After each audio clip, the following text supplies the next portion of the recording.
untuk kami tetap bisa ingat Tuhan, kalau di hari-hari akhir ini kami mau lebih sungguh-sungguh belajar. Dan terima kasih untuk malam ini kami boleh kembali berkumpul bersama, sama-sama belajar, sama-sama terus eh, maju di dalam iman kami, di dalam pengenalan kami akan Engkau Tuhan, untuk kami lebih kenal Bapa yang kami sembah dan memperbaiki kehidupan kami untuk semakin serupa seperti Kristus. Terima kasih Tuhan, persiapkan hati kami masing-masing, juga berkati hamba-Mu Kak Sony akan membagikan eh, pengajaran pada kami malam hari ini, Bapak, biar kami juga hati kami disiapkan untuk menerima dan kami boleh bertumbuh, ada implikasi kepada hidup kami, membawa berkat bagi hidup kami untuk semakin maju, semakin serupa seperti Engkau. Terima kasih untuk malam ini, Bapak. Kami dalam waktu yang 1,5 jam ini, kami serahkan tanganmu, biar Roh Kudus yang menyertai, Roh Kudus yang membungkus waktu ini, dan kami boleh sungguh-sungguh berkonsentrasi belajar, dan pada saat nanti tanya jawab, kami mau bertanya, mau belajar, mau lebih tahu lagi Tuhan. Engkau yang membuat kami untuk mau lebih sungguh-sungguh mengenal Engkau lagi. Terima kasih Bapa, kami serahkan waktu yang ada ini sebentar dalam tangan-Mu. Di dalam nama Yesus kami berdoa. Amin. Ya, silakan Kak Son. Ya, selamat malam semuanya. Walaupun udara dingin di sana ya dan udara yang hangat di Malang ya, saya harap semuanya punya hati yang hangat ya. Oke, Bapak Ibu Saudara, kita akan sama-sama buka Yohanes pasal yang keempat ya.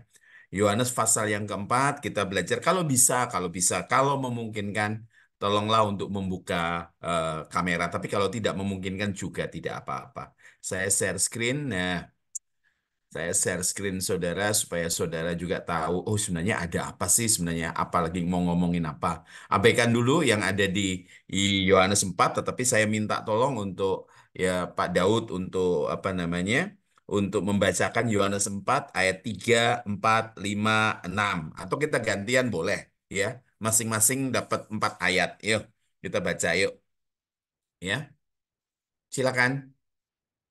Yohanes 4 ayat 3 Yang ya. ketiga, ya. Jadi 4, 3, 4, 5, 6. Nanti disambung yang lain. Silakan. Oke, Yohanes 4 ayat 3. Mm-mm, Ia pun meninggalkan Yudea dan kembali lagi ke Galilea.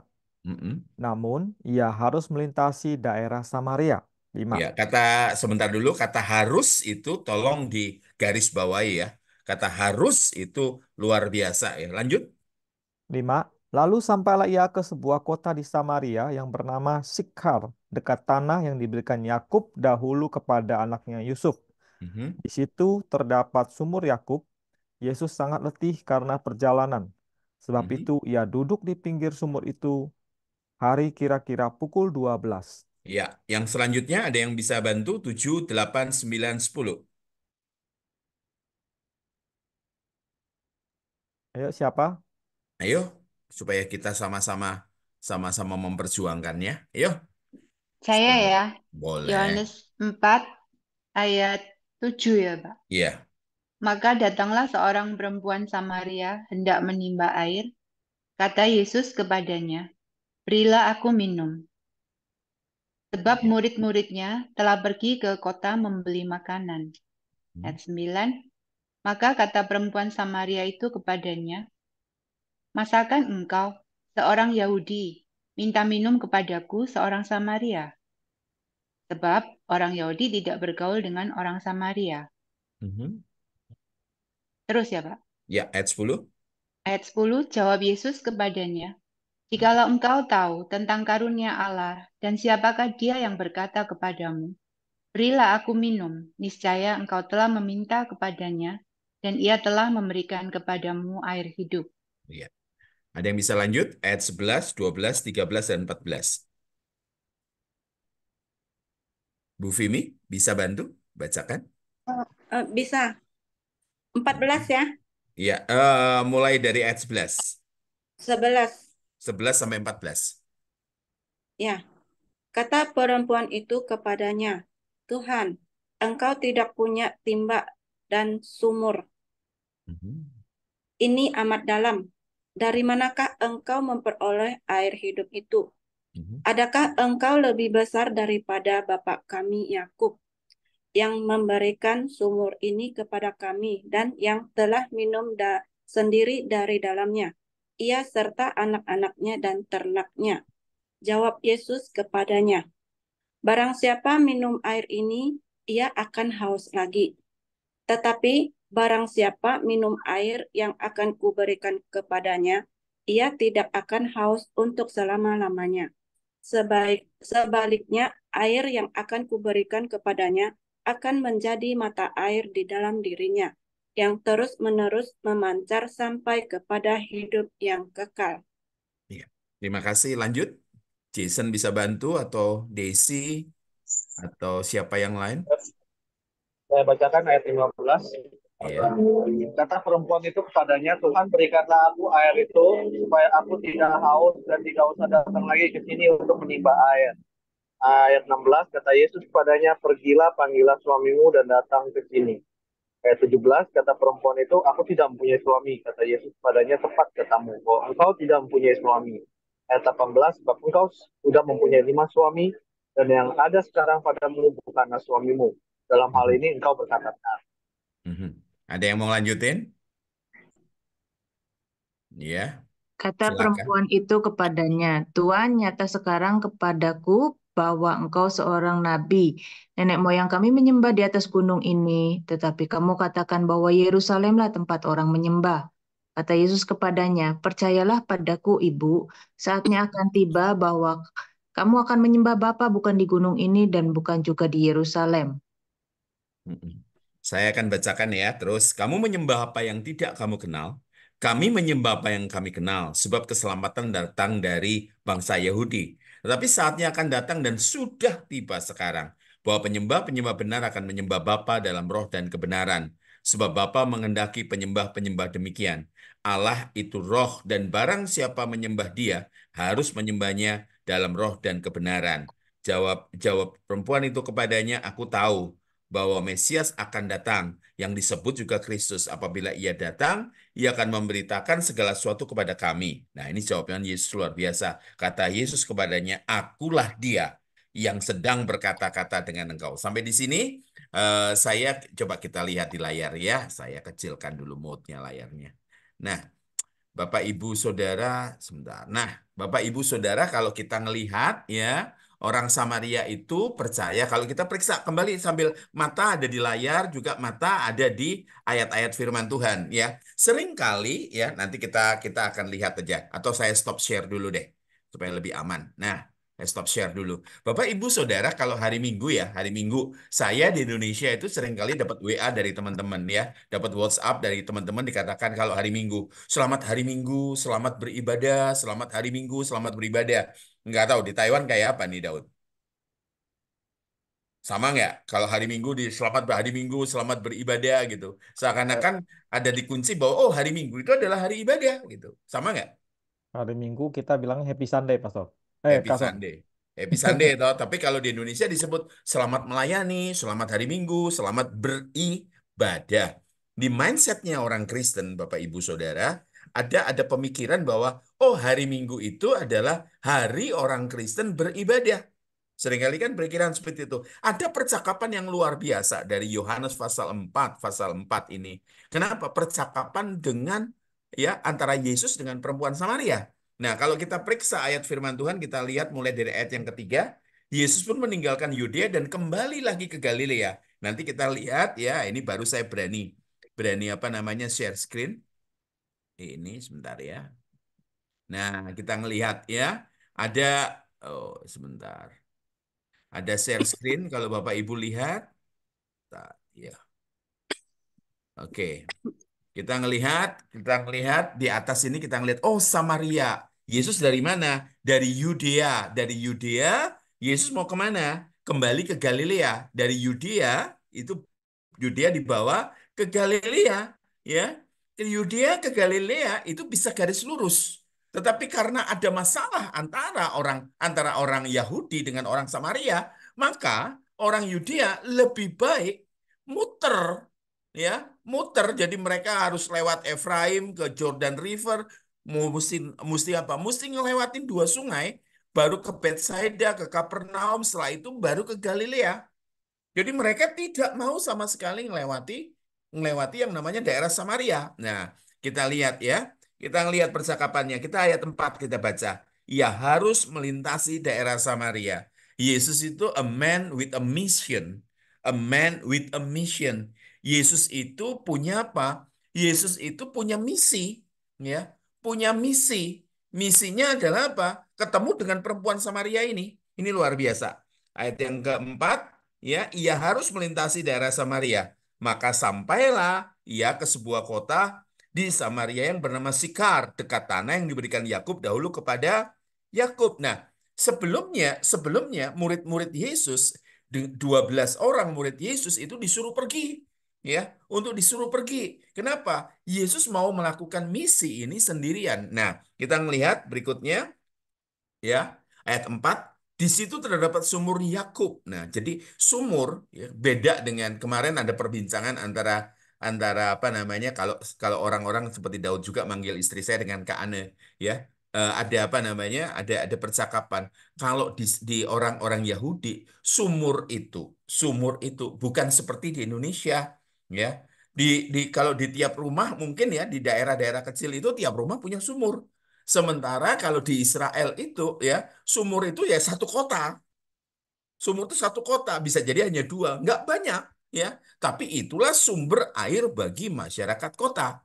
Nah, Yesus, ya, berjalan kaki, ya. Yesus tidak naik onta, Yesus tidak naik kuda, Yesus tidak naik keledai. Yesus pergi ke sumur yang digali oleh Yakub, ada sejarahnya, ya. Terus kemudian Yesus sangat letih. Nanti kita ada bahasannya. Dikatakan apa? Ya, Yesus sangat letih karena perjalanan itu. Karena itu ia duduk di pinggir sungai itu hari kira-kira pukul 12. Nah, percakapannya luar biasa, ya. Nggak lama kemudian ada seorang perempuan Samaria hendak menimba air. Kata Yesus kepadanya, berilah aku minum. Ya, ada percakapan yang luar biasa. Orang Samaria ketika melihat Yesus, orang Samaria, perempuan Samaria ini tahu bahwa apa?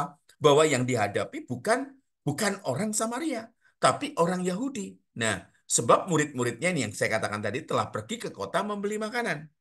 Ini hal yang luar biasa yang dilakukan Yesus, Bapak Ibu Saudara. Kenapa? Karena gini, kalau misalnya nih Bu Fimi nih, ya, yang jadi perempuan Samaria itu, ketika di sumur duduk 13 orang laki-laki. Kira-kira mau mengunjungi sumur itu enggak? Mau tetap ngotot ke sumur itu enggak? Enggak rata-rata kan? Karena kenapa? Kosong, enggak ada orang. Dan ada 13 orang yang lagi duduk di sumur. Yesus tahu bahwa akan ada masalah nanti. Makanya 12 murid disuruh pergi untuk beli makanan. Ini luar biasa. Sehingga Yesus dengan perempuan Samaria ini ada sebuah percakapan yang luar biasa. Istilahnya kenapa? Percakapan yang private luar biasa. Ya, Yesus memulai dengan percakapan dengan berkata, "Beri aku minum," sambil menunjuk ke sumur. "Beri aku minum," sambil nunjuk ke sumur. Nah, perhatikan, jangan jauh-jauh dari Alkitab. Sebab murid-muridnya telah pergi ke kota membeli makanan. Nah, konfrontasilah apa namanya, si eh, perempuan Samaria ini. Maka kata perempuan Samaria itu pasti diucapkan dengan ketus, pasti diucapkan dengan jahat, ya. Katanya gini, "Masakan engkau seorang Yahudi minta minum kepadaku seorang Samaria? Sebab orang Yahudi tidak bergaul dengan orang Samaria." Nah, ada sebuah kontradiktif, ya, kalau saya tulis sini. Orang Samaria itu percaya salah satu dari konflik mereka. Orang Samaria ini dulunya adalah orang Yahudi juga, Bapak Ibu Saudara. Orang Samaria ini dulunya orang Yahudi, tetapi kawin campur. Nah, ini loh kawin campur. Kawin campurnya luar biasa. Nah, kalau ini kita lihat, ya. Sebentar. Saya mesti pindahkan ini. Kok nggak bisa ini? Bentar. Nah, bisa. Nah, ada perbedaan-perbedaan yang sangat signifikan, ya. Ada signifikan. Perhatikan sungguh-sungguh, ya. Kita lihat nanti setelah itu kita bahas. Saya berikan insight-insight dulu, setelah itu kita bahas. Kata ibadah itu apa? Ini nanti akan jadi serial supaya mata rohani saudara terbuka. Oh, ternyata itu ibadah itu begini. Oh, ternyata pujian penyembahan seperti ini. Dan jangankan para jangankan para jemaat, para hamba-hamba Tuhan juga banyak meleset, ya, banyak meleset di sininya.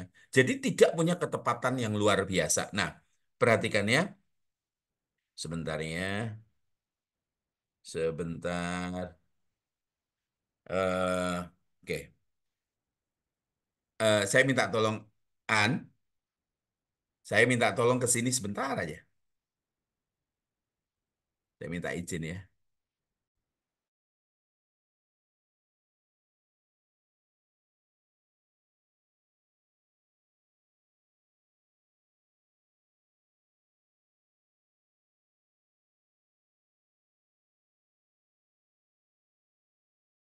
Ya, ini ada lagi nanganin di Malang ini ada gereja tunanetra. Jadi kami lagi menangani gereja tunanetra ini. Jadi gereja tunanetra ini ada sekitar 30-40 ya. Separuh dari jemaatnya adalah tunanetra. Terus kemudian sisanya adalah orang-orang cacat dan orang-orang tua. Maaf ya Bapak Ibu Saudara ya.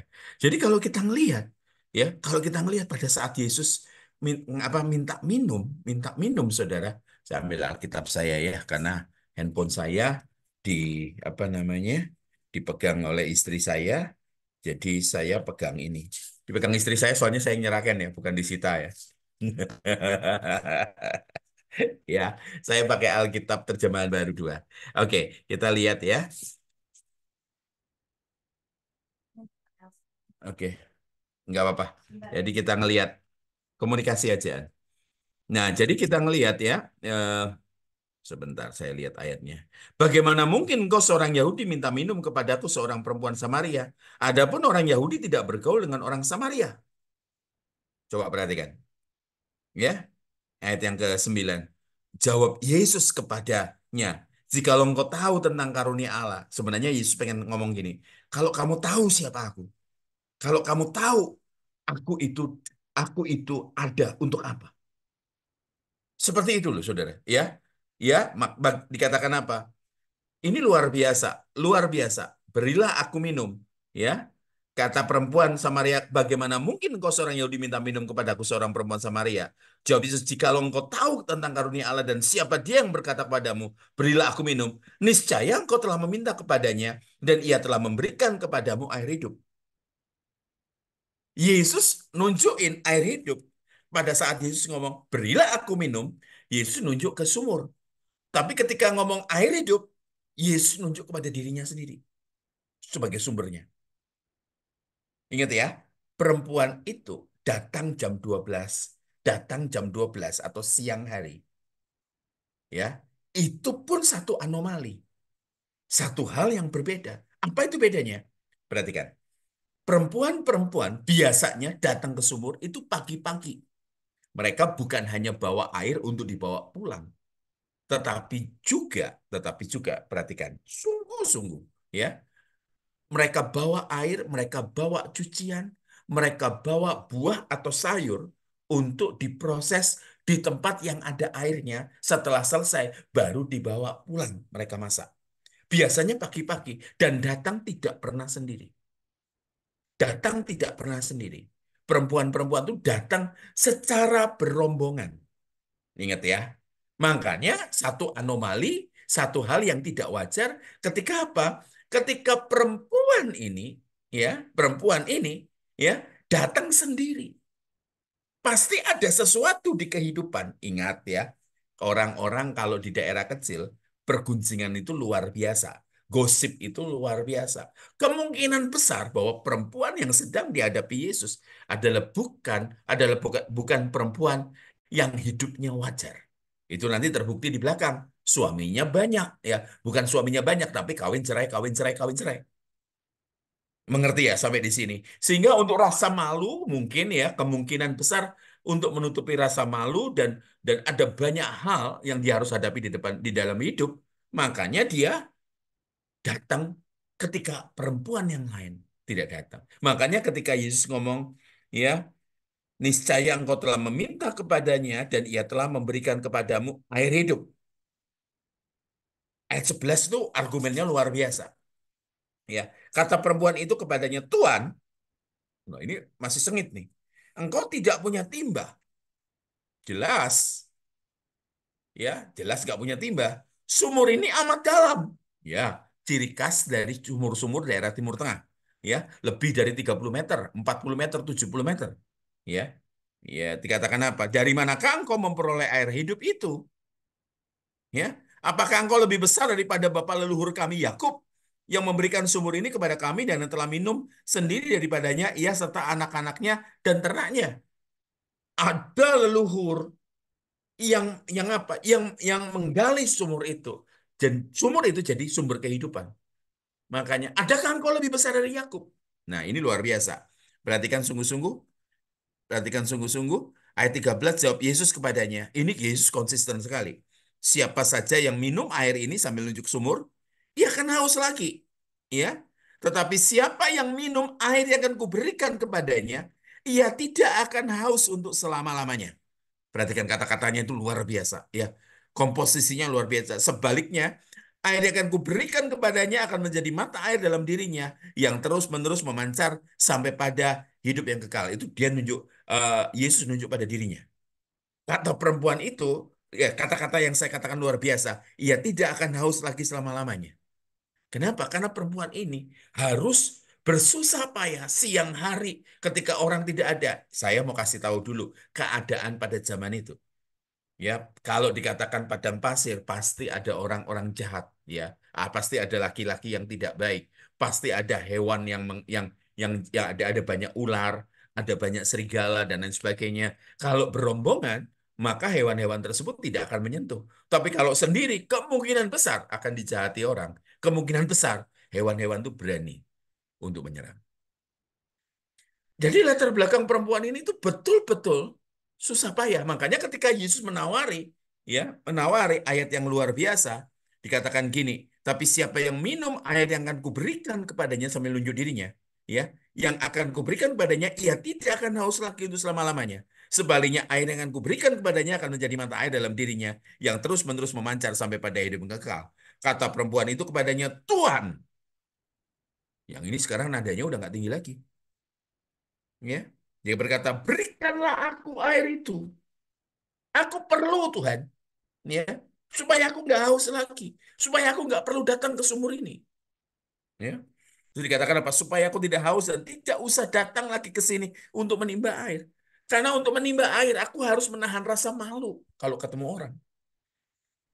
Makanya masing-masing kita kan rata-rata punya rasa, punya apa? Masing-masing kita punya story, punya cerita yang kadangkala kita berusaha tekan, kita berusaha lupakan, ya. Dan itu kadangkala jadi dalam tanda petik, ya. Ini hanya istilah dari hantu masa lalu, ya. Kebodohan kita masa lalu. Nah, ini punya kebodohan masa lalu, kemungkinan besarnya seperti itu, sehingga dia punya rasa malu. Makanya ke sumur itu beban. Perempuan-perempuan pada zaman itu ke sumur tidak beban. Ya malah senang ketemu teman-teman ngobrol, nyuci bareng, nyuci pakaian bareng, motong-motong sayur, bersihin buah. Tapi perempuan ini jadi beban. Mungkin keluar dari rumah, dia pun tidak berani. Kita lihat ya. Dikatakan ayat 16, kata Yesus kepadanya, ini luar biasa. Yesus itu menyelesaikan masalah. Tidak menyelesaikan secara biasa. Kalau kita kadang-kala anak kita di Indonesia ya, anak berantem gitu dipanggil nih anak yang berantem. Sini, salaman. Selesai masalahnya. Enggak. Enggak selesai masalahnya. Yesus itu menyelesaikan masalah dengan mencari akar masalah. Yesus tahu, makanya dikata Yesus ngomong gini, panggillah suamimu dan datang ke sini. Seakan-akan Yesus bertanya, kenapa kamu kawin banyak? Deep down inside, di dalam dirimu, ada kekosongan. Ya, ayat 18, sebab engkau sudah mempunyai 5 suami. Ya, ini saya belum masuk ke pengajarannya ya. Tapi saya mau kasih tahu latar belakangnya dulu. Masih bersama-sama dengan saya ya. Ya, kalau saya beda dengan istri saya lebih banyak emosinya kalau ininya, kalau menyampaikan. Dan yang ada sekarang padamu bukanlah suamimu, dan hal ini engkau telah berkata benar. Ya, Tuhan itu sengaja menciptakan satu ruang kosong dalam kehidupan kita yang tidak bisa diisi oleh apapun. Ya, saya ketemu sama teman, saya punya banyak kenalan konglomeratnya Indonesia. Dia sudah pergi ke seluruh dunia, pergi ke seluruh dunia. Ketika saya tanya, ada satu ibu-ibu, ya, sangat kaya, janda, punya anak dua, satu perempuan, satu laki, sangat kaya. Saya tanya, sudah pernah liburan kemana? Salah satu konglomeratnya Indonesia. Dia berkata, saya sudah pergi. Kalau saja ada liburan ke bulan, saya pasti beli. Oh, itu orang sangat kaya raya. Dan kalau misalnya nih, misalnya, banyak orang yang pengen datang ke Taiwan. Nah, kalian yang datang ke Taiwan, misalnya, yang sudah ada di Taiwan, ya, terus mikir nih, ngomong, makanan apa yang paling enak yang dulu kalian cita-citakan untuk makan? Atau tempat apa yang kalian pengen pengen lihat? Contoh gini aja deh, jangan orang Taiwan deh. Orang Bali. Orang Bali yang tinggal di Bali. Ya, orang Bali yang tinggal di Bali. Kalau mereka kawin, mau gitu liburan di Bali? Nggak mau. Ngerti ya? Nah, orang banyak pengen ke Amerika. Seperti saya kan, ya dulu itu setahun 2 kali ke Amerika. Ini sekarang puji Tuhan setahun sekali berangkat ke Amerika. Dan tahu yang terjadi? Orang Indonesia, kalau mau wah steaknya luar biasa. Tapi orang yang sudah tinggal di sana, hanya segitu doang. Alkitab menulis keinginan mata. Keinginan mata, wah keinginan daging dan keangkuhan hidup. Ya, makanya tanyanya, kalau sudah kayak adik rohani saya tinggal di Paris. Gimana Paris? Ah, segitu aja. Bahasa Jawanya bagus. Mek ngono tok. Segitu aja. Tahu nggak? Maaf ya, ngomongnya agak jelek. Bu, bagi beberapa orang yang belum menikah, wah menggebu-gebu ngomong soal seks. Menantikan malam pertama. Tapi kalau sudah sampai 10 tahun menikah, ya hanya segitu doang. Betul nggak? Keinginan mata. Ya, pengen lihat. Keinginan daging. Kuliner tadi. Kuliner. Makanya tanya sekarang, alah segitu doang. Kita juga punya pengen pengen tas misalnya. Kalau kita dulu kemampuan kita hanya beli tas yang 500.000. Ketika kita diberkati, kita beli tas 10 juta. Orang 10 juta, wah pengen apa? Pengen naik lagi. Tapi kalau sudah lama punya tas atau punya mobil, hanya segitu doang. Memang Tuhan ciptakan satu ruang kosong yang tidak bisa diisi dengan seks hebat, tidak bisa diisi dengan kuliner, tidak bisa diisi dengan fashion atau liburan yang luar biasa. Orang Indonesia bilang healing. Yang hanya bisa diisi oleh Tuhan sendiri. Teman-teman saya Muslim, ketika mereka terima Yesus sebagai Tuhan dan Juru Selamat, dia tuh sukacitanya sampai nangis. Saya katakan, kenapa Mas? Ini kok tiba-tiba ada damai sejahtera ya? Ada damai sejahtera, ada sukacita yang bukan dari luar, tapi sukacita yang dari dalam. Saya salami dia, selamat datang, itu Yesus sudah dalam hidup. Makanya ada satu ruang kosong, kemungkinan besar. Kenapa dia ganti-ganti suami? Zaman itu cerai itu bukan jadi masalah. Yang lebih jadi masalah kalau berzina.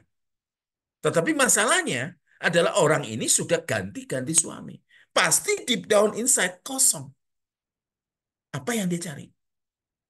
Ya, makanya luar biasa. Dia jawab, Tuhan, nyata sekarang padaku ya bahwa engkau seorang nabi. Ya, wah, hanya nabi ini yang bisa begini. Engkau menjawab persoalan. Ini luar biasa. Ini percakapan berikutnya yang ini baru masuk ke pengajaran. Tadi introduksi, panjang ya introduksinya ya. Ya, baru dibenturkan. Nah, itu baru ada di layar. Nenek moyang kami menyembah di atas gunung ini. Ya, karena dia sadar bahwa yang ngomong adalah orang Yahudi, sementara dia orang Samaria. Kita beda. Ya, dikatakan apa? Nenek moyang kami orang Samaria menyembah di atas gunung ini. Orang Samaria nyembahnya di Gunung Gerizim. Orang Yahudi menyembahnya di Yerusalem, di Sion. Nah, perhatikan ya. Dikatakan, nenek moyang kami menyembah di atas gunung ini, tapi kamu katakan bahwa Yerusalemlah tempat orang harus menyembah. Yesus padahal nggak ngomong ini loh. Dia langsung asumsi. Kamu orang Yahudi, kamu nyembah di Yerusalem, di Sion. Kami orang Samaria, kami menyembah di Gunung Gerizim. Nah, ini. Ya. Nah, ini saya tuliskan di sini. Di apa di situ dikatakan, Orang-orang Samaria itu berpendapat bahwa Gunung Gerizim adalah situs dari pengorbanan Israel pertama, ya. Makanya keduanya itu kayak kucing dengan anjing, kayak anjing dengan kucing. Saling nolak. Oh, ini luar biasa. Mari kita lihat ya. Kita lihat terusnya. Kata Yesus kepadanya, ini luar biasa. Coba perhatikan. Percayalah kepadaku. Ini luar biasa. Ibu, saatnya akan tiba. Perhatikan kata-kata waktunya. Saatnya akan tiba. Jadi pada saat Yesus ngomong, itu belum tiba, ya. Bahwa kamu akan menyembah Bapa bukan di gunung ini dan bukan juga di Yerusalem. Wah, Yesus pada saat ngomong ini sebenarnya dalam apa? Dalam rangka untuk meniadakan kiblat. Kiblat kita ini ya kalau gereja boleh menghadap mana saja. Tapi kalau orang Islam hanya boleh menghadap ke arah Mekah. Dari mana? Dari ayat ini. Dari ayat ini, ayat-ayat ini. Ya, Yesus nggak ngomong, ayo, ya, yang benar kamu, yang benar aku enggak. Tapi kita lihat, perhatiin kata-katanya. Percayalah kepadaku, Ibu. Saatnya akan tiba bahwa kamu menyembah Bapa bukan di gunung ini, bukan juga di Yerusalem. Ini ditegaskan ini. Wah, bingunglah perempuan Samaria ini. Baru dia buka soal suaminya ada banyak, dia buka soal kekosongan hatinya, kemudian dia ngomong ayat 22. Ya, dikatakan apa? Kamu menyembah yang tidak kamu kenal, ya. Nanti satu ketika saya bahas ini, saya nggak bahas malam ini. Kami menyembah apa yang kami kenal, sebab keselamatan datang dari bangsa Yahudi. Iya, jelas yang bicara ini mengerti sekali. Mengerti sekali mengenai apa? Ya, jelas yang bicara ini mengerti mengenai nubuatan. Bahwa Mesias itu datang dari bangsa Yahudi. Orang Samaria itu separuh Yahudi. Lihat ya, ayat 23 saya minta Bapak Ibu baca di rumah masing-masing. Namun saatnya akan tiba dan sudah tiba sekarang bahwa penyembah-penyembah benar akan menyembah Bapa dalam roh dan kebenaran. Ini requirement. Sebab Bapa mencari orang-orang yang menyembah Dia secara demikian. Saya ulang. Namun saatnya akan tiba dan sudah tiba sekarang. Ini pada saat Yesus bicara, pada saat bicara dan berlaku terus sampai hari ini, sampai Yesus datang. Bahwa penyembah-penyembah benar, bukan hanya penyembah biasa, tapi disebut penyembah benar. Akan menyembah Bapa dalam roh dan kebenaran. Kita periksa. Kita mulai Bible study kita. Oh, yuk. Ya. Orang Yahudi tidak berhubungan dengan orang Samaria. Ya. Cukup sulit untuk menjaga perempuan Samaria tidak pergi dari hadapan Yesus. Ya. Nah, sebagian besar orang Yahudi melakukan perjalanan dari daerah Yehuda ke Galilea, mereka lebih memilih untuk berputar. Seperti yang saya katakan tadi. Kalau sudah saya katakan, saya tidak akan ulang lagi ya. Nah, orang Samaria dengan orang Yahudi, itu musuhan luar biasa. Orang Samaria tidak bergaul sampai contohnya. Kalau piring dipakai oleh orang Samaria, kalau mau dipakai oleh orang Yahudi, lebih baik dipecah. Begitupun juga sebaliknya. Piring dipakai orang Yahudi. Kalau mau dipakai perempuan Samaria, walaupun sudah dicuci, lebih baik dipecah. Di atas kertas, seharusnya Yesus tidak menggunakan timba yang sama dengan orang Samaria untuk mengambil air minum. Tapi rencana keselamatan itu dahsyat. Perhatikan lagi ya. Nah, saya nggak bahas ini. Nggak perlu ya. Nah, percakapan Yesus itu dahsyat, saudara. Ya, sumur Yakub itu Yesus sangat letih karena perjalanan. Sebab itu ia duduk di pinggir sumur hari kira-kira pukul 12. Ada tafsiran. Tafsiran pertama, Yesus menggunakan pembagian waktu orang Yahudi. Maka jam ke-6 adalah jam 12 siang. Jadi saat panas matahari terik. Ya, makanya tadi saya katakan, kemungkinannya adalah Yesus datang persis jam 12. Ya, percakapannya seperti di gambar. Sumurnya dalam 30-70 meter. Tafsiran kedua saya abaikan adalah jam 6 sore. Kayaknya enggak. Karena sudah maghrib. Lebih berbahaya untuk keluar. Karena biasanya hewan-hewan nokturnal itu keluar pada saat malam dan berbahaya. Saya pernah nuntun orang dari Sinai turun. Orang-orang katakan hati-hati dengan hewan-hewan liar, ya, serigala dan hewan-hewan liar, ular yang keluar pada saat malam. Jadi saya katakan kemungkinan besar tafsiran kedua itu tidak. Perhatikan berikutnya. Nah, sebentar ya. Sebentar. Ini nanti saja karena saya sudah buat saudara udah cukup banyak ya. Jadi, oke, sebentar. Jadi pada saat Yesus, sebentar ya. Jadi pada saat Yesus ngomong, perhatikan kata-katanya. Akan tiba sekarang, ya. Perhatikan. Perhatikan saudara, kata-katanya dari Yohanes 4, ya. Namun saatnya akan tiba dan sudah tiba sekarang. Ya. Apa sebenarnya yang kita akan bahas malam ini? Malam ini mulai dari kata ibadah. Setelah itu kita akan muncul proskuneo. Tapi saya muncul dulu dengan kata proskuneo. Ya, kita perhatikan dulu. Perhatikan saudara, ayat 23. Namun saatnya akan tiba dan sudah tiba sekarang. Ya, bahwa penyembah-penyembah benar. Bahwa penyembah-penyembah benar. Kata menyembah itu dipakai oleh Tuhan Yesus dengan kata proskuneo. Katakan sama-sama, proskuneo. Ya, tulisannya proskuneo biasa. Tapi kalau saudara mau pakai baca proskuneo boleh, proskuneo juga boleh. Nah, banyak orang mengidentikan dengan, oh kalau nyanyi, kalau kalau nyembah itu, kalau ada dibagi dua, memuji dan menyembah. Orang Indonesia selalu mengidentikan kalau memuji, ya itu nadanya lebih cepat. Kalau menyembah, itu nadanya lebih lambat.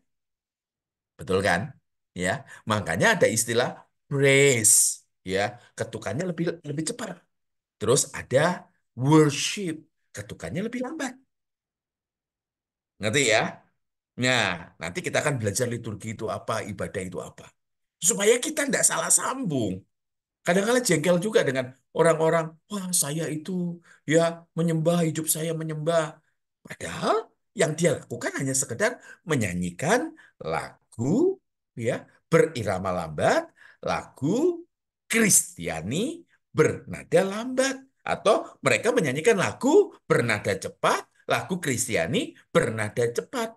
Karena lagu Kristiani pasti ada Yesusnya, pasti ada menyembah apa, pasti ada apa namanya eh, gimmick-gimmicknya Kristen. Nah, padahal kalau kita lihat ini, itu luar biasa. Nah, kata menyembah, Yesus tidak pada saat ketemu dengan perempuan Samaria, tidak sedang ngomong soal musik. Perhatikan, ya. Apakah Yesus ngomong soal musik? Enggak. Yesus tidak pada saat ketemu dengan perempuan Samaria, tidak ngomong musik, tidak ngomong lirik, tidak ngomong lagu, tidak ngomong instrumen, tidak ngomong tarian. Sampai di sini ngerti gak? Yang dipercakapkan Yesus itu bukan soal nada, lirik, musik, lagu, tarian. Yesus lagi ngomong sikap hati. Sampai sini kita lihat. Ya, ayat 23. Tetap masih 23. Namun saatnya akan tiba dan sudah tiba sekarang. Ya, Yesus ngomong masa depan, tapi Yesus terjadinya sekarang. Luar biasa. Jadi waktunya numpuk nih. Ya, ini numpuk nih. Ini present continuous ya tense. Ya, sedang berlanjut dan terus menerus untuk berlanjut ya. Dikatakan orang menyembah Bapa akan menyembah Bapa dalam roh dan kebenaran. Perhatikan sungguh-sungguh. Dalam roh dan kebenaran. Ini kualifikasinya. Apa roh itu? Perhatikan sungguh-sungguh. Karena kalau sudah selesai saya minta handphone saya karena catatan saya ada di situ. Nah, ini kalau lihat Saya ada catatan-catatan kecil supaya, nah, kerepean saya ada di sana soalnya. Nah, yuk kita periksa ya. Kata yang dipakai, kata yang dipakai dalam Yohanes 4 ayat 23 itu secara spesifik luar biasa, Saudara. Yohanes 4 ya. Ayat yang ke-23 kita akan lihat karena ini yang jadi ribut di Indonesia, ya. Waktu saya ngajar di sekolah pujian penyembahan, ya, punyanya GPI, ribut mereka ketika saya ngajar ini, Saudara. Ya. Ketika dikatakan menyembah dalam roh, ya, dalam roh, in spirit, itu pneuma. Katakan sama-sama, pneuma. Pneuma, pneuma.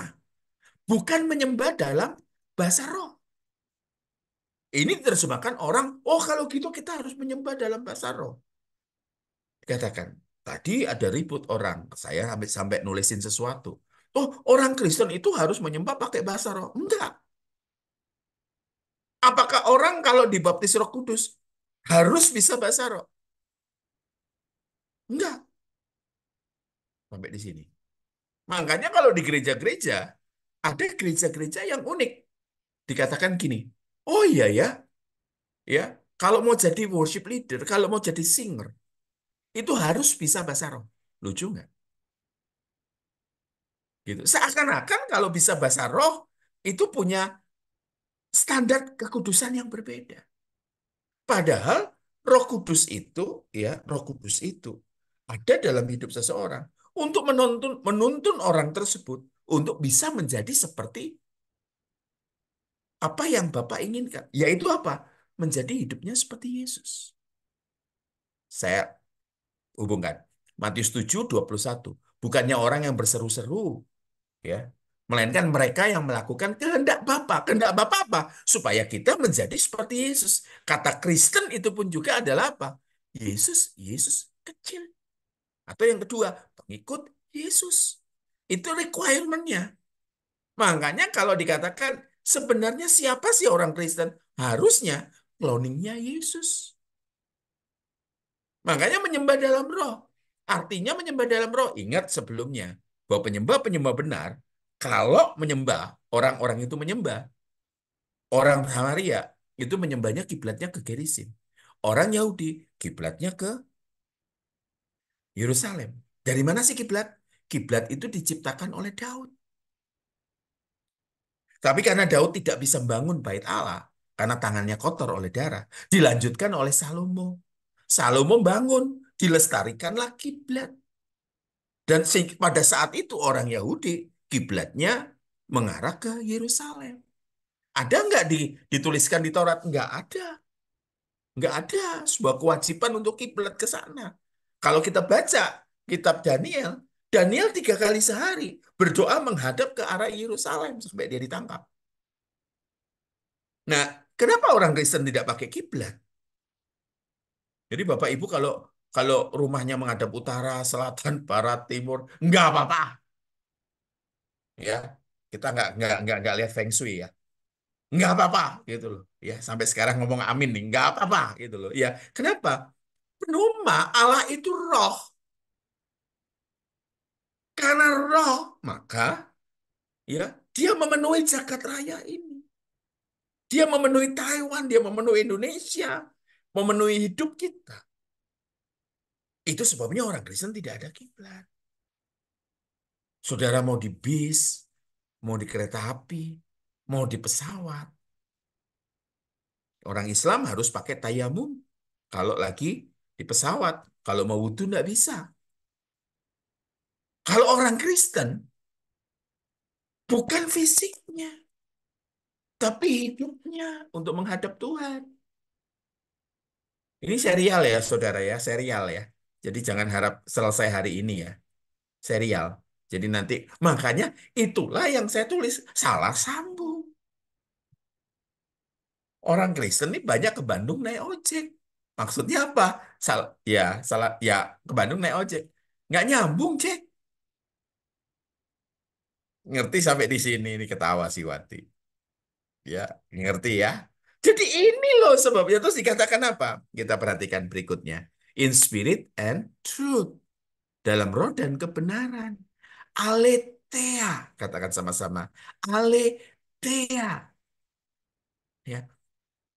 Banyak orang Kristen itu ndak aletheia kalau nyanyi. Yang di mulut beda, yang di hati beda. Yang di hati sama di pikiran, ya, itu beda. Ketika kita nyanyi, ya, lebih baik satu hari di pelataranmu. Kenyataannya, doa 5 menit aja enggak pernah. Mau ngomong satu hari di pelataran Tuhan. Main game, main handphone, nonton. Ya nggak tahu kalau di Taiwan. Kalau ibu-ibu di Indonesia, drama Korea. Kan gitu. Salah? Enggak. Tetapi kalau ngomong kan, lebih baik satu hari. Waduh. Orang takut mati nyanyi. Bawa aku ke sana. Ajar aku setia. Kan banyak orang Kristen itu kan nyanyi itu wacana.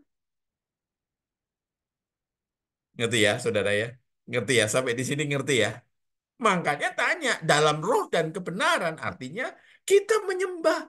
Itu bisa setiap saat, di mana saja. Tetapi hidup kita juga berkebenaran. Kata-kata ini mungkin jangan disalahpahami. Tuhan kita itu bukan Tuhan kelas rendah. Kok ngomongnya gitu sih? Yang hanya bisa disenangkan lewat musik, lirik, nada lagu, ya, instrumen dan tarian. Kalau Tuhan yang benar seperti Tuhan kita. Tuhan tuh ngelihat siapa yang nyanyi, siapa yang main musik, siapa yang menari. Itu. Saya ketemu dengan seseorang dikatakan suami saya tukang selingkuh. Tapi ketika pulang ke rumah, wah, kayak lovers. Apa itu lovers? Iya, kayak orang yang mencintai istrinya. Apa kabar sayang? I love you. Istrinya tahu kalau dia selingkuh. Kalau Wati pasti tahu ada istilah ini. Lambemu. Artinya apa? Mulutmu palsu. Kan begitu. Makanya karena aletheia, pujian penyembahan itu tidak hanya dilakukan 2 kali seminggu di gereja. Itu dilakukan setiap hari. Ayo, kita sekarang belajar proskuneo. Jadi proskuneo itu apa? Ada hubungan dengan Immanuel. Katakan sama-sama Immanuel. Katakan sama-sama Immanuel. Apa itu Immanuel? Tuhan beserta kita. Tuhan beserta kita. Saya tanya, saya ke Amerika, saya tanya, Immanuel, Tuhan beserta dengan kita. Di mana? Dia nunjuk ini. Saya ke Thailand, saya tanya, Tuhan beserta kita. Di mana? Dia nunjuk di sini. Saya waktu itu sempat ke Jerman, ke Perancis, ke Inggris, saya tanya, Tuhan di mana? Di sini. Saya tanya, ini apa? Oh, hati. Padahal hati kan bukan ini kan. Hati kan sebelah kanan bawah kan. Nah, ini kan salah sambung nih. Oh, jantung Pak, jantung. Tuhan tinggal di jantung. Kan di kiri nih.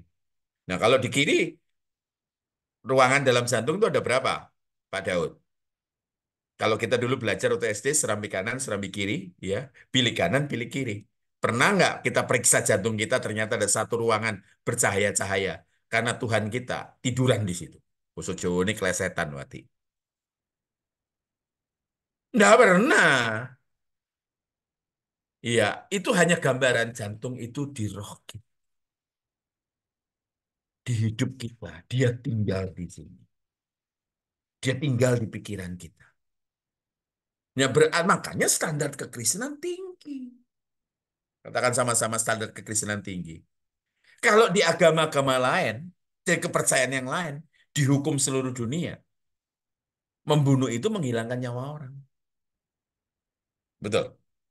Ada darah-darah yang tertumpah, atau kepala yang lepas.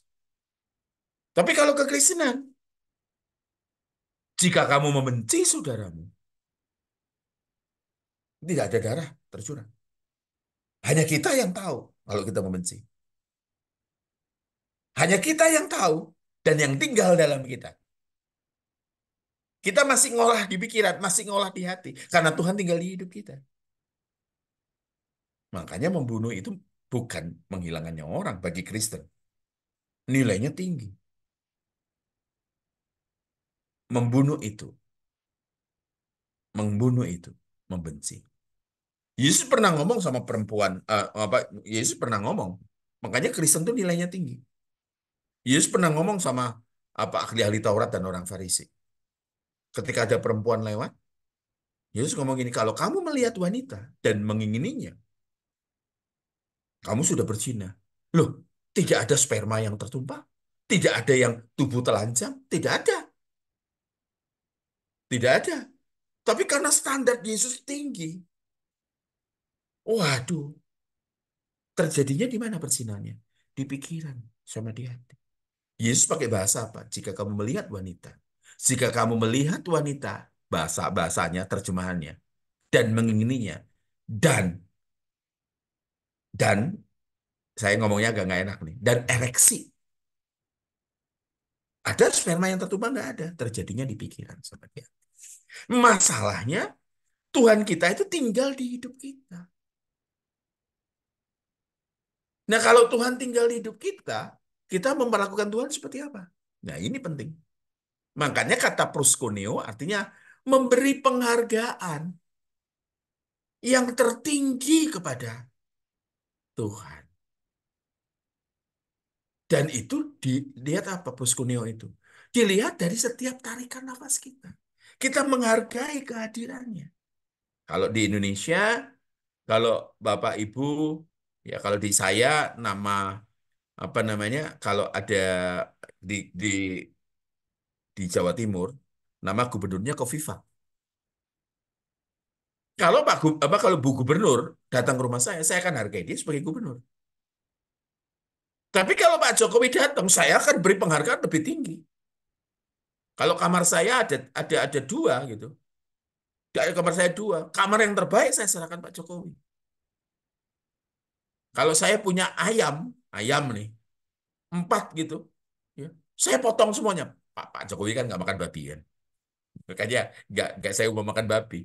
Saya kemarin itu kasih semua, padahal ini saya lagi simpen buat nanti. Natal. Nggak bisa, saya serahkan pada dia. Itu namanya memberi penghargaan. Pertanyaannya, bisakah seorang yang menyanyi lagu rohani, hidupnya tidak menghargai Tuhan? Lihat aja. Perselingkuhan, ya, di mimbar, swinger, ganti pasangan. Kedapatan seorang pencipta lagu di Indonesia, lagu rohani, gay. Kedapatan seorang penyanyi lagu rohani yang sangat terkenal, gay. Digugat cerai sama istrinya karena istrinya tersinggung.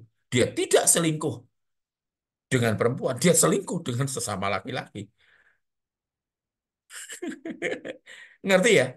Nah, kalau kita menghargai Tuhan dengan penghargaan tertinggi, itu lagu tanpa nada, lagu tanpa musik, lagu tanpa gerakan tarian. Itu penghargaan. Nah, makanya banyak orang nggak ngerti loh, bagaimana kamu nggak main musik kok nyembah hidupmu.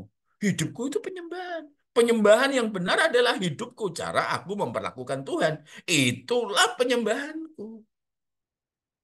Sampai sini mengerti ya? Saudara masih bersama saya. Jadi ibu-ibu kalau sama bapak, suaramu mungkin nggak enak. Nggak apa-apa. Nggak apa-apa. Asal hidupmu tuh enak. Maksudnya apa? Dinikmati oleh Tuhan. Ngerti nggak saudara? Matius 7 ayat 23. Enyah. Mereka bernubuat, mereka ngusir setan, mereka ngusir setan melakukan mujizat. Kata firman Tuhan, aku tidak mengenal, nggak mungkin Tuhan tidak kenal kita. Kalau itu dikenal seperti orang kenalan, oh saya kenal Pak Daud, enggak, saya kenal Wati, yang udah lama kan kenal gitu.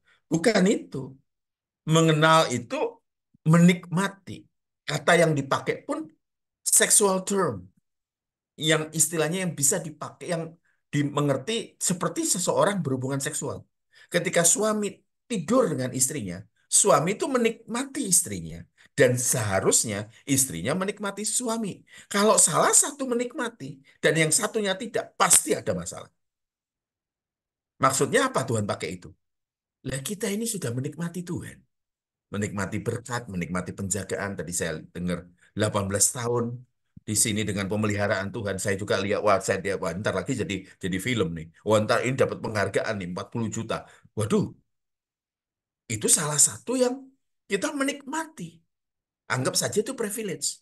Tapi Tuhan menikmati hidup kita enggak? Sekali lagi saya katakan tadi, Tuhan kita bukan Tuhan kelas rendah yang hanya bisa disenangkan lewat lagu, lirik, nada, instrumen, dan tarian. Tuhan melihat siapa yang nyembah. Menghargai Tuhan enggak dalam hidup. Kita belajar mengenai kata penyembahan dulu ya. Jangan jauh-jauh ya. Kata penyembahan dulu. Jadi Bapak Ibu Saudara, ya bisa jadi kita tidak sedang memainkan alat musik, tapi hidup kita menyembah. Hidup kita dinikmati. Apa yang dinikmati Tuhan? Tuhan kita itu yang dicari adalah ketaatan, kekudusan, pengejaran kesempurnaan dengan Tuhan. Hanya Tuhan kelas rendah yang bisa disenangkan lewat persembahan.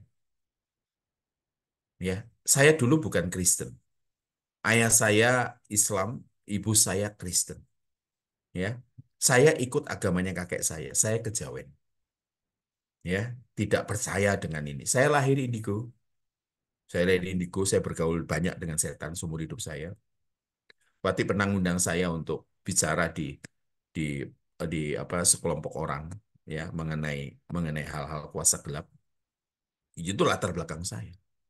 Ya, saya katakan apa? Konsep mengenai proskuneo menghargai Tuhan dengan penghargaan tinggi itu hanya ada di Kristen. Kalau orang Jawa ada istilah, saya pakai bahasa Jawa ya, manunggaling kawulo, bersatunya Tuhan dengan manusia. Mereka itu hormat sekali. Makanya kalau dulu ada orang yang namanya kerasukan setan. Tubuh seseorang diambil alih oleh setan sehingga bisa besar suaranya, tenaganya luar biasa. Saya pakai istilah yang sama. Saya pakai istilah itu saya ambil 100%. Harusnya hidup kita juga kerasukan Tuhan. Kenapa? Hidup kita dikuasai oleh Tuhan. Itu istilah ya, istilah aja. Tapi untuk dikuasai Tuhan, daging kita biasanya nolak. Biasanya nolak. Ya, biasanya nolak. Makanya ikut saya ngomong beberapa beberapa orang-orang Kristen. Susah ikut Yesus itu. Hampir mustahil. Saya ngomong beberapa hari yang lalu di narapidana. Hari Kamis ya, An ya, di Lowok Waru aku ya. Hari Kamis ya. Hari Kamis saya di penjara pria, saya katakan, jangan jadi Kristen. Kenapa? Karena mereka narapidana Kristen. Ya, pengedar narkoba, 90% pengedar narkoba. Jangan jadi Kristen. Susah, nggak usah. Karena Kristen kamu ada Ambon Batak Manado, kamu dituntut untuk menjadi seperti Yesus. Itu penyembahanmu. Kalau di penjara, laki-laki, mereka pinter nyanyi. Yang Ambon Batak Manado tempat Kristen yang jadi apa namanya, jadi mayoritas. Mereka pinter nyanyi banget. Tapi kelakuan mereka nggak inline. Karena kita ya dipilih untuk jadi Kristen. Tuntutan kita lebih besar daripada umumnya. Jadi, wah ini dalam nih, nanti bisa Bu Ana, bisa Kak Ana bisa sampaikan nih. Tapi luar biasa, makanya saya harus ngomong, hidup kita itu, ya, lagu tanpa lirik. Hidup kita itu lagu tanpa musik. Hidup kita itu lagu tanpa instrumen. Hidup kita itu tarian tanpa gerakan. Hidup kita itu bisa dinikmati Tuhan. Itu penyembahan kita. Amin. Sampai di sini ngerti. Kalau mau tanya, boleh. Makanya Tuhan ngomong gini, saatnya akan tiba dan sudah tiba sekarang. Kita tidak perlu pakai kiblat. Allah itu penuma. Kamu bisa menyembah di mana saja, menghadap mana saja. Dan kebenaran. Ingat, nggak bisa ngebohongin Tuhan. Mulut, pikiran, ya dengan hati harus inline. Tuhan Yesus berkati. Kita lanjut berapa minggu depan, ya. Minggu beberapa nanti jadwalnya istri saya, terus nanti jadwal saya lagi kan selang-seling ya. Seperti itu. Kalau ada pertanyaan silakan. Sekarang baru masuk ke proskuneo dulu ya. Nanti kata ibadah lah, nanti kata gereja itu apa. Nanti kita bisa tahu semua. Oh, ternyata salah sambung. Nah, contohnya kan. Ya. Makanya contohnya. Gereja pertama itu loh, gereja pertama, abad pertama. Tahun 30 sampai tahun 380. Gereja lahir tahun 30. Langsung dianiaya. Nggak ada, mereka main kecapi. Gitu. Main rebana, nggak ada. Ibadahnya di mana? Di katakom, di mana? Kuburan-kuburan yang ada di gua. Mayatnya meleleh, mereka menyembah. Nggak ada lagu sorak-sorai. Kalaupun gereja memakai, memakai, memakai apa namanya? Wah, itu kan pujian yang dipakai mengenai pujian menyembah. Referensinya adalah perjanjian lama. Lagi-lagi ngelilingi Yeriko. Lagi-lagi waktu ngelewatin Laut Teberau. Lagi-lagi Daud. Nggak ada referensi yang lain. Nanti masuk berikutnya kita akan tahu ada nyanyian Yesus. Ya, kalau mahasiswa BBCO ini ketemu saya 11 sesi. 11 sesi. Ini baru sesi pertama. Tuhan berkati. Yang mau tanya silakan. Kalau nggak ini juga lewat nggak apa-apa. Saya Oke, kembalikan ke Pak Daud. oke, thank you Kak Sony. Ya, Oke, teman-teman diberkati ya. Yang mau tanya silakan. Ayo, mumpung apa namanya ada kesempatan diberikan kesempatan bertanya, jangan malu-malu. masa malu-malu silakan tanya apa aja. Ini harus ada yang buka dulu ini. Kalau nggak malu-malu ini. Ya, biasa itu malu-malu. Belum kenal dalam ya. Mm-mm. Ayo silakan. Siapa? Udah ngerti? Nggak, jangan takut kok. Mm. Saya sudah jinak. Iya. Desi ada yang mau tanya, Des? Nggak ada sih, cuma penasaran aja orang Samaria tuh sembah apa kalau di gunung itu? Juga sembah Yahweh. Hmm. Bentar ya. Iya, mereka nyembah Yahweh. Ya, Hmm. mereka nyembah Yahweh. Kitab Tauratnya pun ada tambahan ya. Tapi mereka tuh menganggap bahwa mereka lah yang murni itu. Orang ya orang Yahudi nggak murni padahal mereka campuran. Seperti Hmm. itu. Di Oke. Surabaya saya pernah sama istri saya kursus kursus untuk bahasa Aramaik dan dia ngaku sebagai orang Samaria. Kalau kita masuk Google, sampai sekarang pun masih ada penyembahan di Samaria. Orang-orang Samaria itu sekali setahun mereka kumpul di sana dan penyembahan, melakukan ritual. Tapi sekali lagi ya, Tuhan kita tidak ritualistik. Makanya tidak ada arahan pujian penyembahan 2 lagu lambat, ya, 3 lagu cepat, 2 lagu cepat, doa, firman Tuhan, lagu sedang nangis-nangis, lagu sedang persembahan, lagu agak cepat ditutup. Kan itu formula di gereja-gereja. Dan gereja, mereka saling ngotot bahwa apa? Yang paling benar mereka. Seakan-akan ya, mereka itu mencoba untuk, ini agak belok dikit nih, mencoba untuk mendatangkan Tuhan dengan lagu. Hmm. Saya lihat ya, maaf. Itu tergantung ini. Saya tidak menuduh mereka. Tetapi kalau mau mendoakan mujizat, Benny Hinn selalu nyanyi, I feel Jesus, I feel Jesus, I feel Jesus in this place. Sampai pas baru dia doa. Tuhan kita tuh bukan jenis yang, oh ini lagunya nih, ini lagu kesukaan Tuhan nih, top request nih, top 10 request nih. Kayaknya kalau gue nyanyi lagu ini Tuhan turun. Ya elah, siapa kita? Yang membuat hati kita yang membuat Tuhan tergerak itu ketaatan kita, kekudusan kita, baunya harum. Oh, ini lagunya, ini suaranya nggak enak nih, suaranya nggak enak, main musiknya fals. Gak mungkin Tuhan datang. Hehe. Kasihan nih, ya, ya. Jadi coba bayangin Bu Desi yang mungkin penulisnya makin lama makin tajam kan, makin bagus, makin bagus. Dipaksa main musik. Main musik nih. Nggak tahu ya, saya nggak tahu Bu Desi bisa main musik nggak. Dipaksa main musik. Dipaksa nyanyi. Karena Tuhan tuh paling berkenan kalau nyanyi.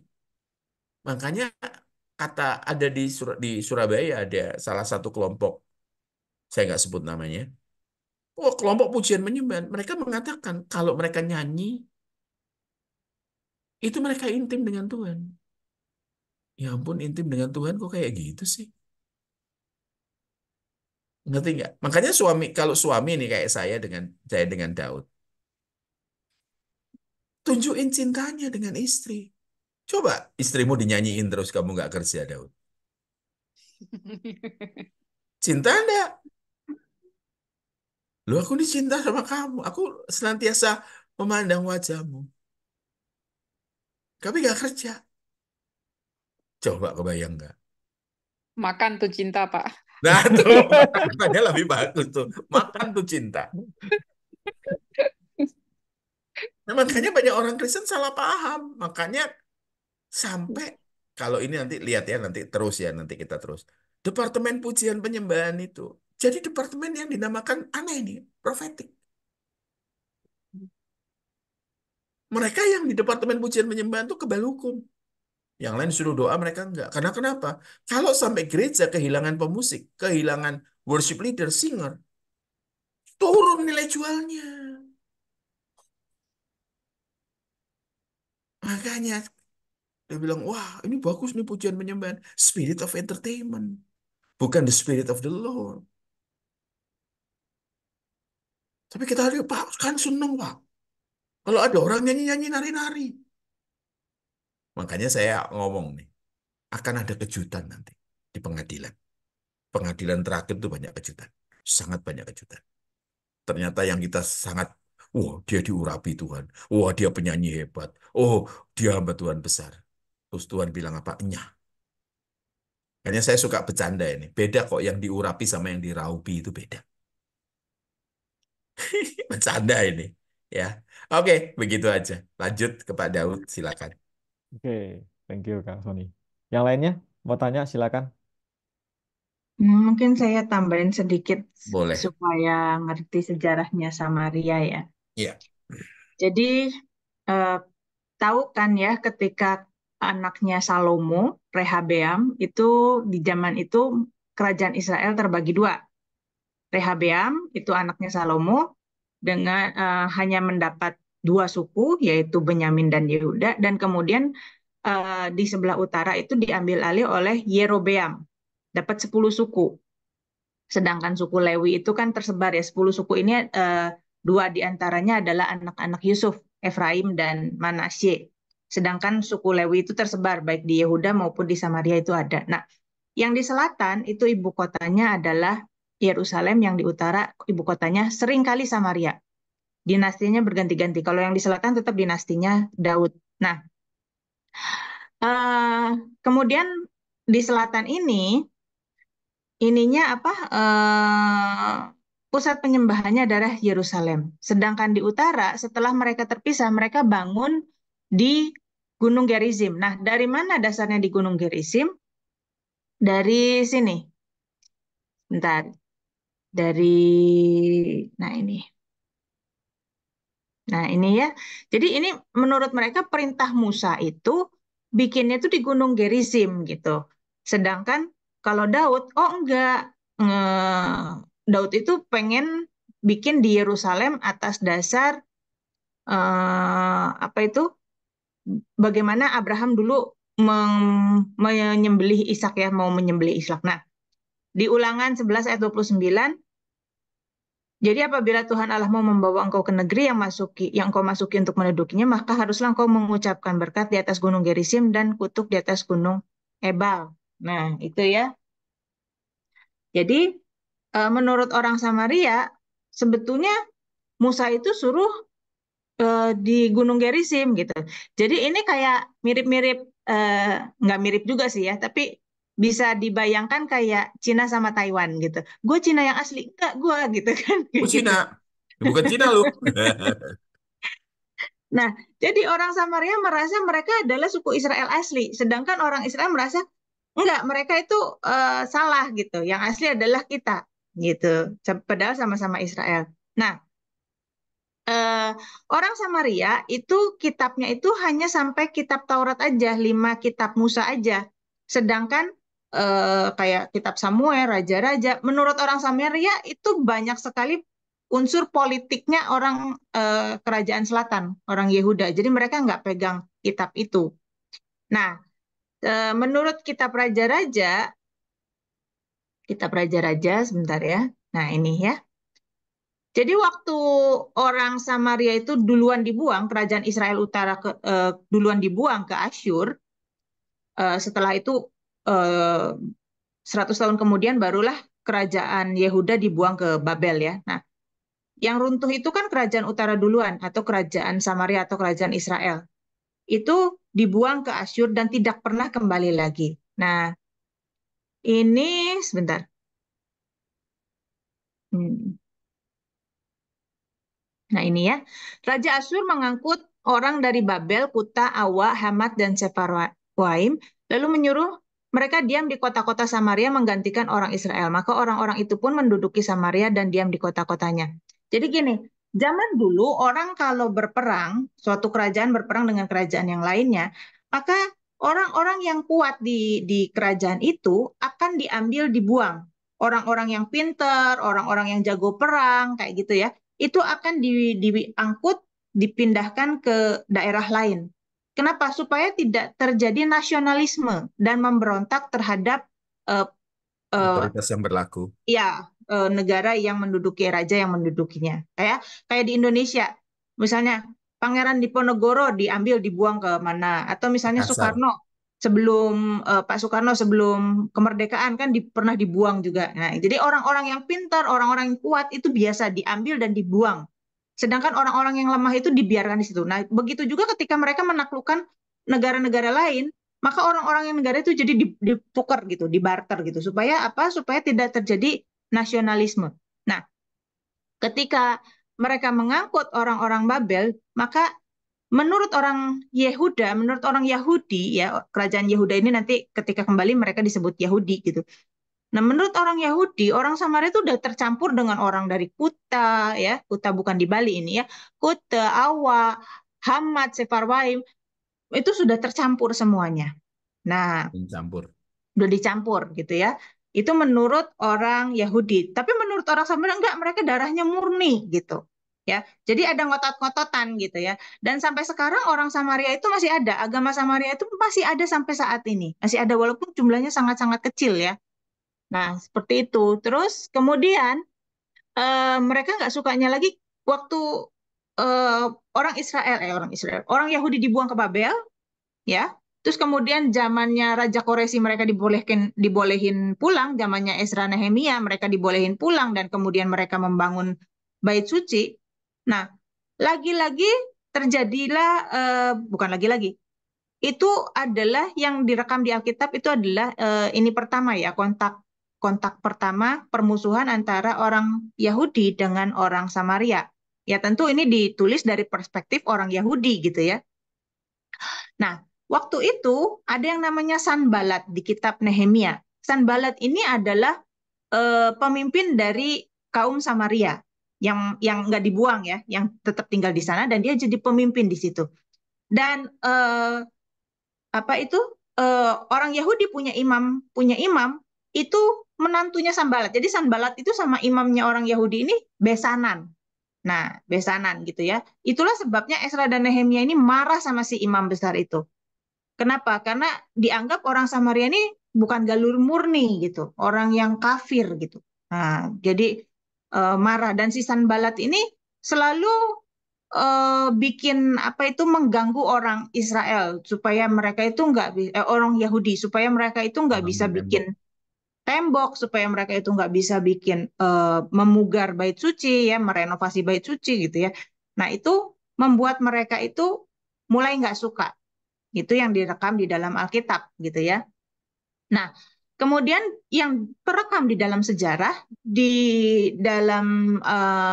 akhir abad kedua sebelum Masehi, sekitar tahun 113 atau 110 sampai 110 sebelum Masehi, ada seorang imam besar orang Yahudi yang namanya Yohanes Hyrcanus. Nah, pada saat zaman antara Maleakhi sama Matius, kitab Matius itu ada 400 tahun ya, antara kitab Maleakhi dengan kitab Matius itu ada 400 tahun.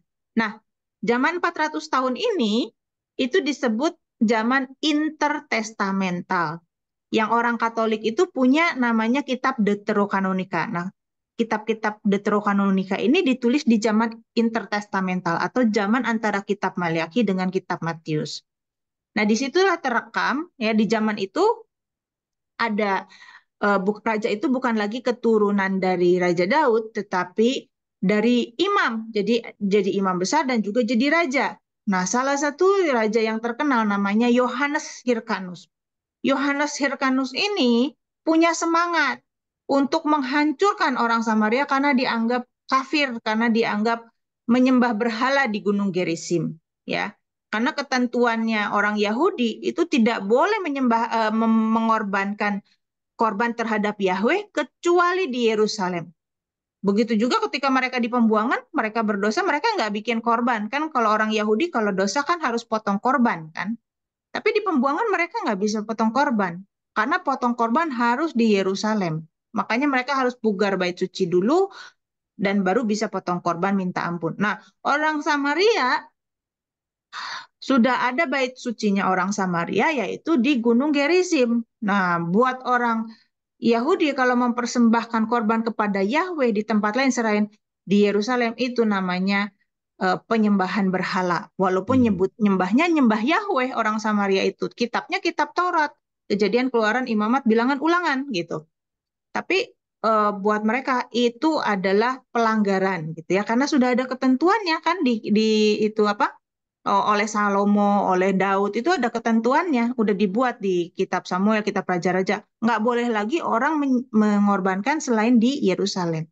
Nah, disitulah kemudian Yohanes Hyrcanus di akhir abad kedua sebelum Masehi ini menghancurkan apa itu bait sucinya orang Samaria, memerangi mereka dan menawan mereka ya, membunuh mereka, menangkap mereka, menawan mereka dan juga memperbudak mereka, yang ditangkap itu diperbudak ya. Tetapi itu nggak lama ya, kemudian orang Samaria biasa membebaskan diri dan kembali membangun apa itu pusat penyembahannya di Gunung Gerizim itu gitu ya.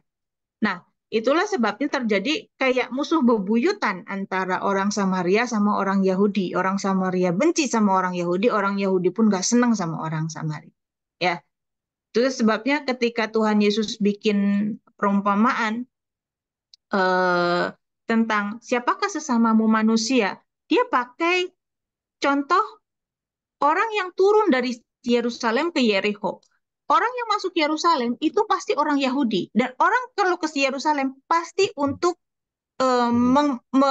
mengunjungi bait suci ya, yang dari luar Yerusalem datang ke Yerusalem itu pasti untuk mengunjungi bait suci untuk beribadah. Kayak misalnya gini, orang kalau ke Mekah, kalau bukan tinggal di Mekah tapi datang ke Mekah pasti untuk beribadah. Kecuali dia memang warganya Mekah gitu ya. Tapi kalau orang dari luar Mekah, dari Jakarta lah, dari Kuala Lumpur lah datang ke Mekah, pasti untuk beribadah. Nah, orang Yahudi juga begitu. Kalau mereka bukan warga Yerusalem, mereka datang ke Yerusalem pasti untuk beribadah. Nah, ketika Tuhan Yesus kasih perumpamaan siapakah sesamamu manusia, ditanya gitu kan sama sama orang ahli Taurat itu. Terus Tuhan Yesus bikin perumpamaan, adalah orang turun dari Yerusalem menuju ke Yeriko. Berarti Turun. rumahnya di Yeriko. Dia turun dari Yerusalem. Berarti dia habis ibadah. Berarti dia orang Yahudi. Orang Yahudi beribadahnya di Yerusalem. Kemudian dia dirampok. Nah, datanglah si imam. Imam nggak nolongin. Kenapa? Karena buat imam, kalau ngelihat orang mati, najis. Nanti dia nggak bisa bekerja, nggak bisa melakukan ritual, dan lain sebagainya. Datanglah orang Lewi, nggak mau juga nolongin. Nanti najis deh. Gue harus nunggu dulu sampai matahari terbenam baru bisa menahirkan diri gitu. Nggak bisa bertugas gue gitu kan. Nah, tapi kemudian datanglah orang Samaria, dan orang Samaria ini melihat orang Yahudi ini dan ditolongin. Nah, itu sesamamu manusia. Nggak lihat sukunya apa, nggak lihat dia agamanya apa. Tuhan mengajarkan seperti itu. Justru menjungkir balikkan pola pikir mereka pada saat itu, kebiasaan mereka pada saat itu. Ya, Ya, ya, itu aja sih tambahannya. terima kasih. Ya, jadi lebih lengkap ya malam ini ya. Jadi jangan jangan bilang bahwa, oh aku nih nggak bisa pujian penyembahan. Nah, kok ngomong gitu sih? Gitu ya. Hati-hati ya. Lanjut. Oke, thank you karena tambahannya. Oke, jadi jelas ya Desi ya. Jadi kita semua jelas, kita bisa menyembah, memuji Tuhan di mana aja, nggak harus di mimbar gitu. Kita Iyalah. bisa apa namanya dengan hidup kita lah gitu yang seperti Kak Sony tadi ajarkan. Ya tadi siapa si Tini katanya izin keluar dulu. Ya, bisa dimengerti. Oke, ada yang lain? Masih mau ditanyakan? Satu lagi, kalau nggak ada kita tutup. Tidak ada, only Nggak ada smile. ya. Tapi belajar ya teman-teman ya, mengerti ya kita semua yang malam ini bersambung. Jadi minggu-minggu depan kita terus belajar supaya makin mengerti lah. Karena dunia kita ini kan semakin jahat kan. Banyak pengajaran-pengajaran seperti yang Rabu kemarin ada ikut kelas ya, yang ikut di Nine itu kita tahu kalau Lucifer itu mulai bekerja di pikiran, di gereja-gereja, lewat pengajaran-pengajaran menghancurkan. Jadi kalau kita nggak belajar yang benar nanti kita akan tersesat gitu. Ya, dan biasanya hanya orang hanya melihat hanya fenomena setannya, maaf, fenomena roh jahat ya. Contohnya kalau di Hmm. Indonesia, Jalangkung lah, kuntilanak, pocong lah, genderuwo, mereka oh ex gereja setan, ex dukun. Mereka lupa gitu loh. Itu hanya mainan yang kecil-kecil saja. Hmm. Kalau yang gede mainannya udah nggak gitu. Dia masuk di pikiran. Ah, ini direkam nih. Direkam di offin Kak Anda sudah offin rekamannya. Mm-mm.